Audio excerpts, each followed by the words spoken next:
So about 4 years ago, I was working as a certified nurse's aide.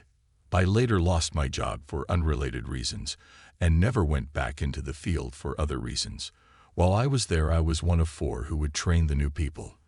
This is only relevant as the person this involves, who will be called John, was one of the guys I trained at our facility. John, for the most part, was easy to get along with, but had a temper, and everyone was aware of it. What I didn't know at the time was that he was also fighting for custody of his child. One day, about a year into him working there, he had messed up some charting. No big deal. I fixed it and corrected him on his mistake.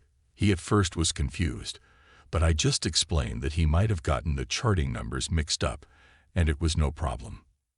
Now for reference, we did our charting paper style at the desk located between 2 of the halls, and occasionally our residents, patients, would be sitting in front of it while chatting with us. As most of them were dementia care, they never really remembered what would be said, but regardless, we never talked about anyone by name, only room number or chart number. About an hour after this, I got done cleaning up from a resident shower, and he came in a shower room and asked to talk to me. Sure, that's fine, as it was a private area. He made mention that he didn't appreciate me correcting him in front of people.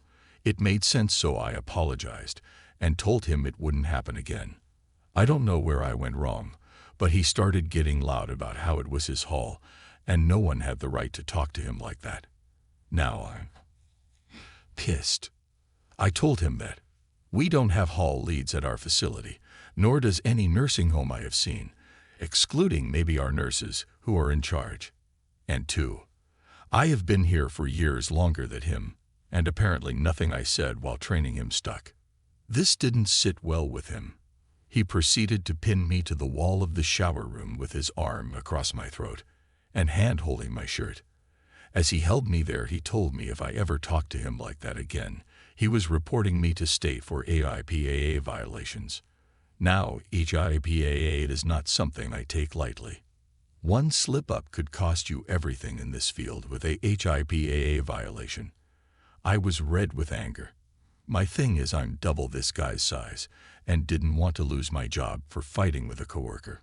The place was terrible, but I enjoyed helping the residents, so I started thinking and immediately had an idea. If there was one thing I knew, it was that the only thing worse for your license than a HIPAA violation was elder abuse. So I started my scheme. We had a man on our hall who had brain damage from football, and as such was highly combative, and took 2 people to normally handle him. I was able to do him on my own generally, as I talked to him about football while taking care of him. I played defensive line in high school. That day he had developed a bruise on his chest, and I had no clue where it came from, but I had where I was going to say it came from down. I immediately called in John to help me transfer this resident to bed.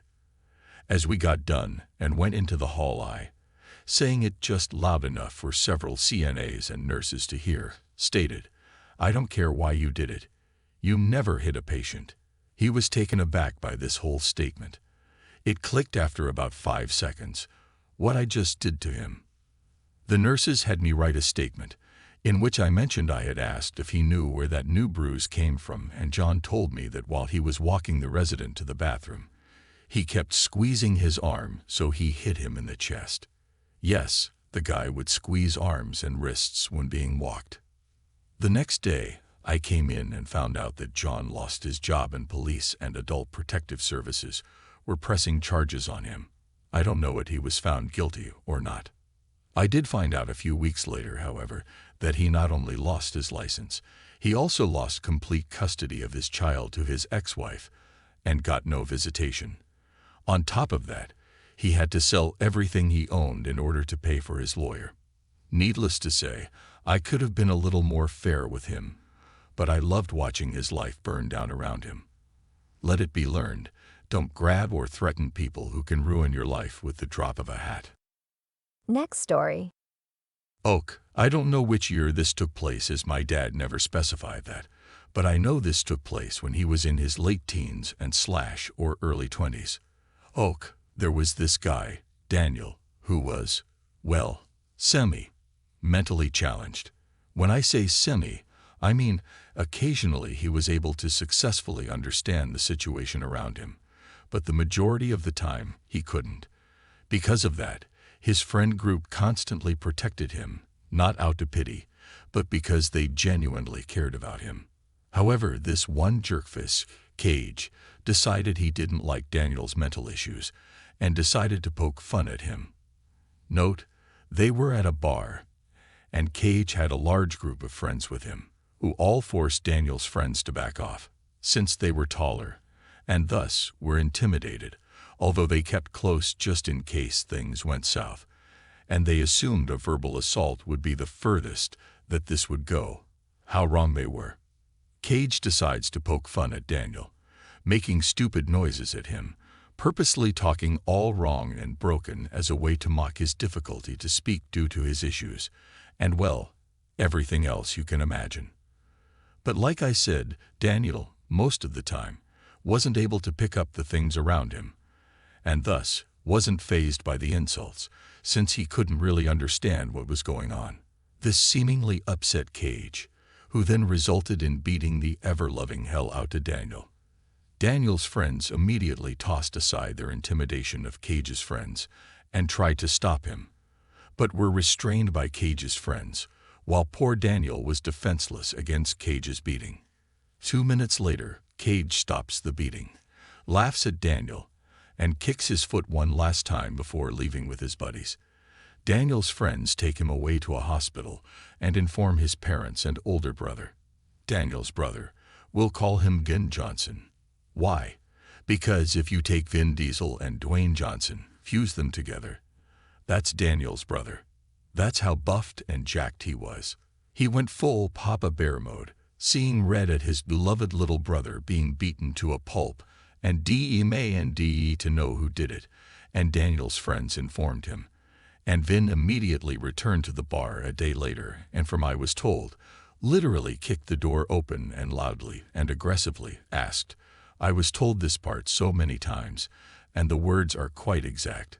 Who the few KKBT my brother up UASTRTI?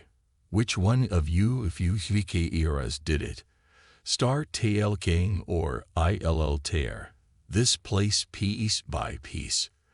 Despite Vin's Hulk-like stature and Darth Vader levels of deep voice, Cage wasn't scared and smugly walked up and told him, I did. What you gonna do about it? Without less than a 0.00000000001 second later, Vin punched Cage so hard he actually flew back a couple feet. Vin stompeed over to Cage and continued to beat him up. As in, he stood above a fallen Cage and rained punches like those you see in movies. Then he picked him up and threw him into a wall, before grabbing him by the hair and smashing his head onto the pool table several times. Finally, Cage's friends interfered, although they were all beaten up by Vin. Seriously, it was like 5v1. Yet Vin whooped their asses. According to my father, whose friends were there and were watching the whole thing, Vin took 2 of Cage's friends, lifted them both up with one hand each by the throat, and smashed their heads onto a glass portrait, knocking them both out instantly and leaving them with several cuts from the falling glass. Then Vin finished off Cage's remaining friends before returning his attention to Cage himself, who was literally dragging himself across the floor in fear, and as Vin grabbed him by the collar of his shirt, Cage begged him to stop, but Vin sarcastically asked him if his little brother Daniel also begged him to stop, and Vin continued to beat the shit out of him, and even after Cage was knocked out, with his face covered in blood and a few teeth knocked out, Vin continued to beat him up, and was only stopped by Daniel's friends, who told him to stop otherwise he could kill him. And Vin actually said, I still don't see the problem. The bartender was indeed watching, but knowing what a POS Cage was, decided not to do anything. Yup, Cage was that much of an asshole, but since he paid for beer almost every day, the bartender wouldn't throw him out. Then Vin decided to end the beating by picking the now unconscious Cage one last time and threw him across the bar. and Cage's head smashed against a jukebox, or something like that. I don't know exactly what it was, but it was something related to music. Vin and Daniel's friends walked away, and the bartender called an ambulance for Cage and his friends. A few weeks later, Daniel was dispatched from the hospital and only suffered bruises, but was overall all right. When Daniel's friends returned to the bar sometime later, they asked the bartender if he knew what happened to Cage and his friends, and the bartender actually knew almost everything that happened. Apparently, Cage's parents decided to find out what actually happened, since one of Cage's eyes had suffered so much damage. He actually became blind in one eye, and asked for security footage, but the bar didn't have cameras, so there was nothing. However, the bartender actually came clean and told them all that happened and what Cage had done to deserve the beating. Surprisingly, the parents weren't entitled, "What a miracle," and understood the situation and asked the bartender to tell Vin and his family they were sorry for their son's behavior and promised to update him on Cage's future to inform Daniel's family about Cage's punishment. Then, according to the bartender, Cage's parents refused to take him back home and literally threw him out on the streets, telling him that if he was willing to beat a defenseless person, then he too shall become defenseless without support from his family. Cage then became homeless and his friends abandoned him and became a loner homeless. One day, Vin actually passed by Cage while driving his car, and since it had been a day after a rainy day, there were water puddles around, and Vin purposely drove over one, which splashed over to Cage, making completely soaked in dirty water. Cage began cursing at him, but as Vin slowed down and looked over, Cage recognized Vin and leged it. Not too long after, Cage was arrested for trying to steal food off a local market, and his parents actually further added to his sentence over the beating he gave to Daniel, making Cage spend some good quality time in jail. After getting out, however, Cage was finally allowed to go back home, but was never allowed to go out without his parents again until he got himself a job, a house of his own, and a life of his own. Next story.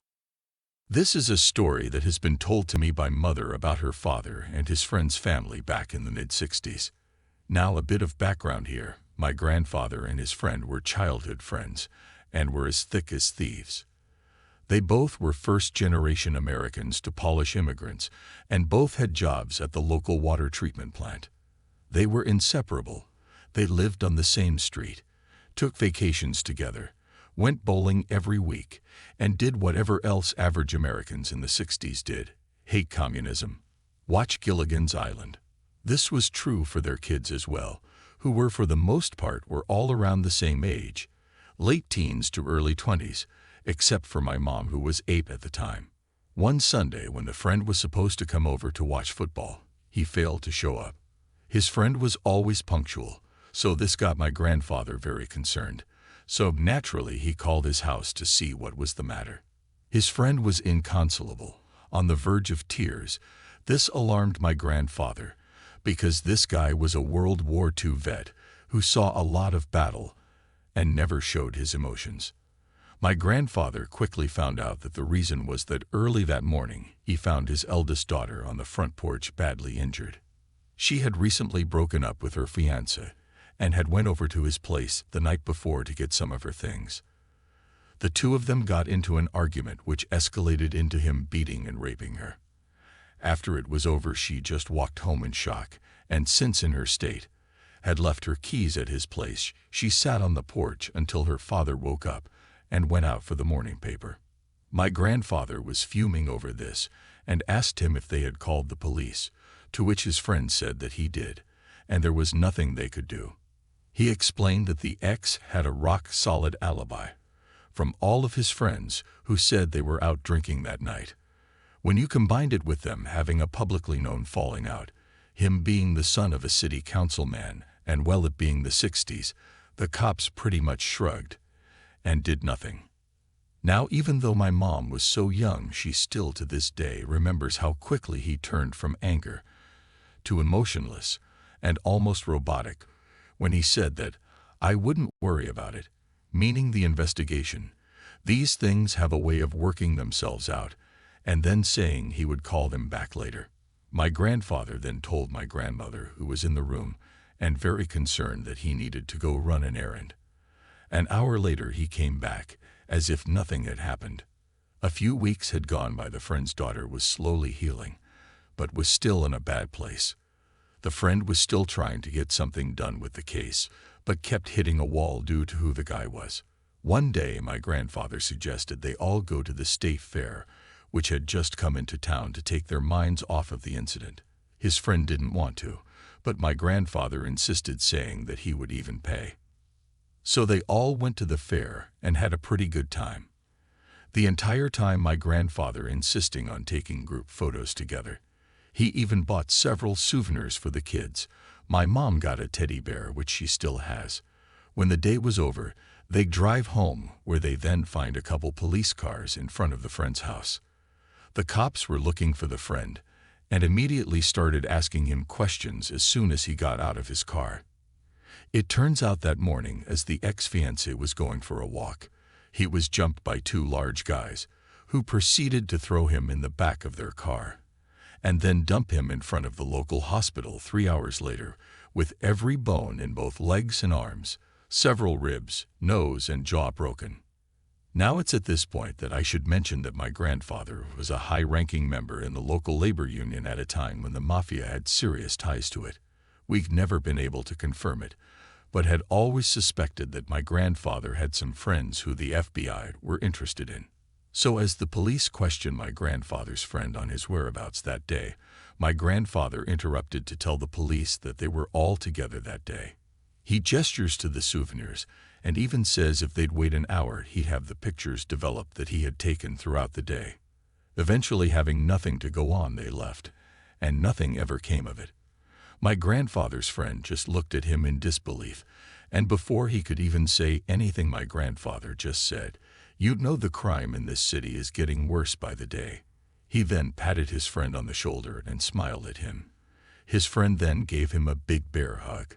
He thanked him for their day at the fair, and they called it a night. The two of them stayed friends for the rest of their lives and never spoke about that day again. Fortunately, the friend's daughter was able to heal from the attack and later got married and had a couple of kids. She's still friends with my one aunt and is doing great.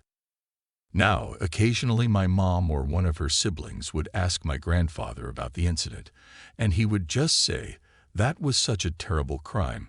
I hope they catch whoever did that," before changing the subject. While I'm not 100% if all of this is true, my mom and two aunts have all separately attributed the story to the same wheelchair-bound local guy, who is very weary any time he sees any member of my or the friend's family around town.